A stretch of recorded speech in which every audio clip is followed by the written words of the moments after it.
All right, check this out. These cider donuts look amazing. Wow. All right, I gotta take a bite. Hold on a sec. Incredible. Absolutely incredible. So good. All right, the first thing we need to do is add some sugar to the bowl. I'm using 50 grams of light brown sugar and 110 grams of white sugar. Next, we're gonna add about 42, 43 grams of unsalted butter. Now I gotta grab my trusty stand mixer. All right. Just like that. Gotta get my bowl positioned properly. There we go. And then the paddle. Nice. Now we're just gonna mix the sugar and the butter together until they're evenly incorporated. The mixture's gonna come together and it's gonna look sort of pebbly, and that's what you're going for. All right, now I'm gonna add 1 egg at a time, 2 eggs total, all right? Got that. We're just gonna paddle until it's incorporated, and then we'll add our second egg. All right, this is number 2.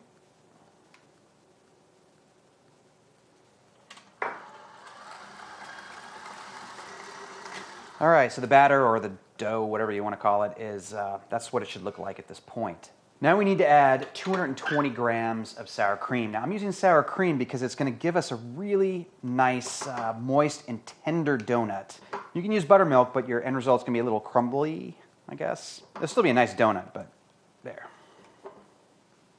Now I've got some apple cider, and I've taken 1.5 cups and I've reduced it to 1/4 cup. So that goes in. Now we're going to take the zest of 1 whole lemon. You could also use orange or lime. No, not really lime. I'm lying there. All right, that looks pretty good. Perfect.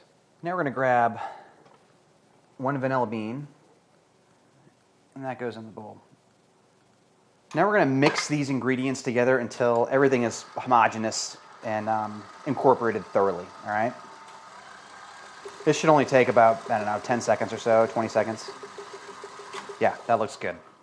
All right, now we got to mix all of our dry ingredients together. So I'm going to move my mixer out of the way and grab all my goodies over here. That, my spices, salt, and leavening. Nice. I've got 420 grams of all-purpose flour and about 8 grams of fine sea salt. There. Now we're going to grab our leaveners. I've got 10 grams of baking powder and 3 grams of baking soda. Since you're using sour cream, or if you're even using buttermilk for that matter, you need a little bit of baking soda in your mixture just to help with leavening. Now we're going to add some spices. I've got cinnamon, and I'm going to add a 1/2 teaspoon here. Goes great with anything apple.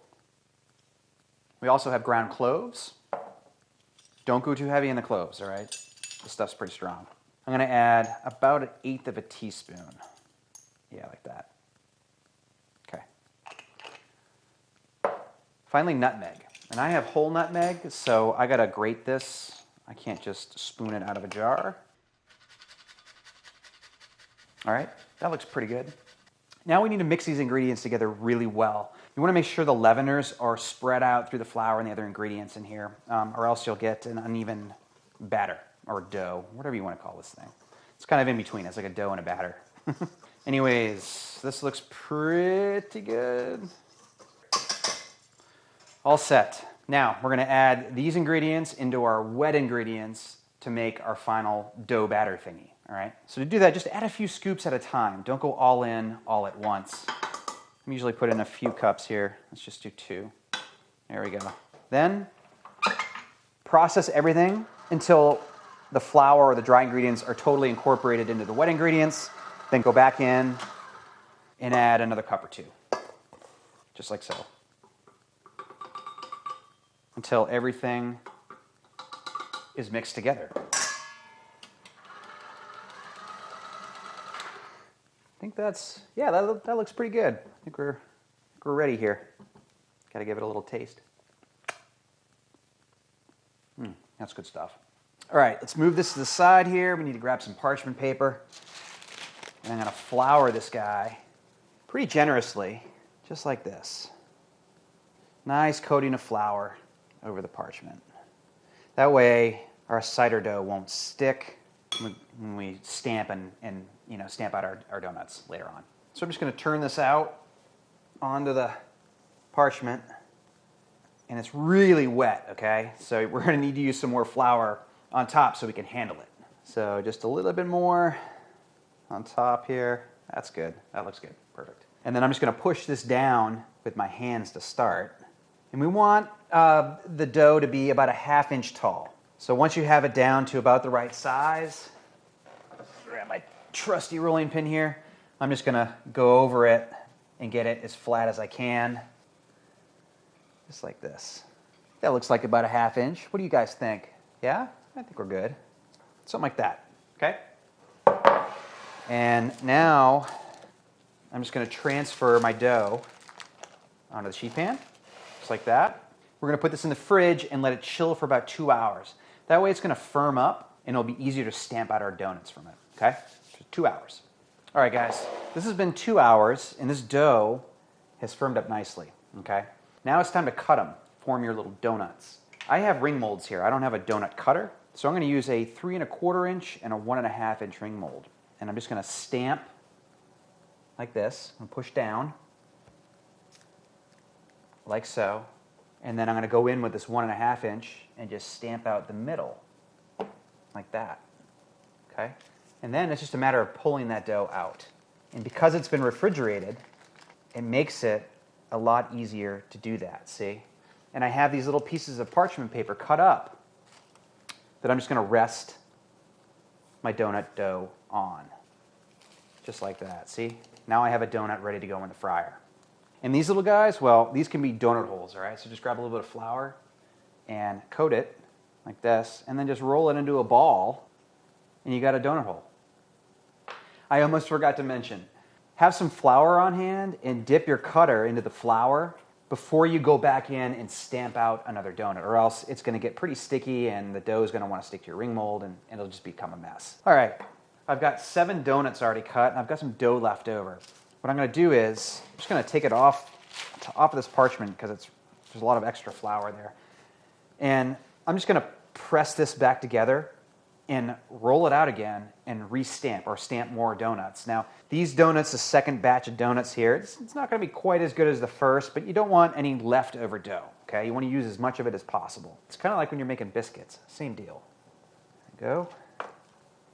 That. And then stamp out the middle. And you got yourself another donut. All right.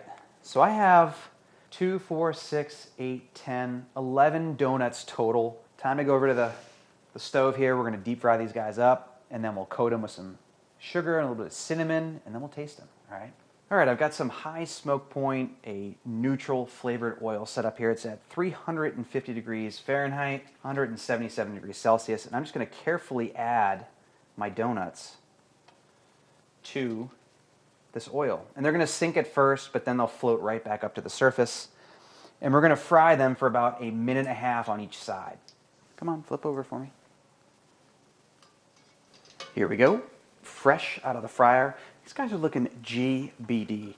Very much like an old-fashioned style donut. One of my personal favorites. All right, guys. I've got 1 cup of white sugar and a few tablespoons of cinnamon. Grab a donut and just toss it around in the mixture until it's evenly coated, all right? God, I can't wait to dig into one of these. There, beautiful.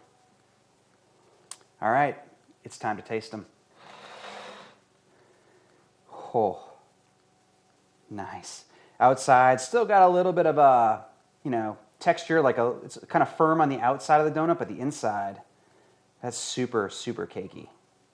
My God. These are so good. 350 is the perfect temp to fry them at because they're not greasy at all. They're really tender. They're super flavorful. I love the spices, the nutmeg, the cinnamon, the clove. The apple cider is not overwhelming in flavor, and it's not supposed to be. It just helps make the donut tender, and you get that little apple flavor going on. It's delicious. All right, guys. I'm going to eat half this donut right here. If you haven't subscribed already, consider subscribing. I'd really appreciate it. Hit that like button. I'll catch you guys next time.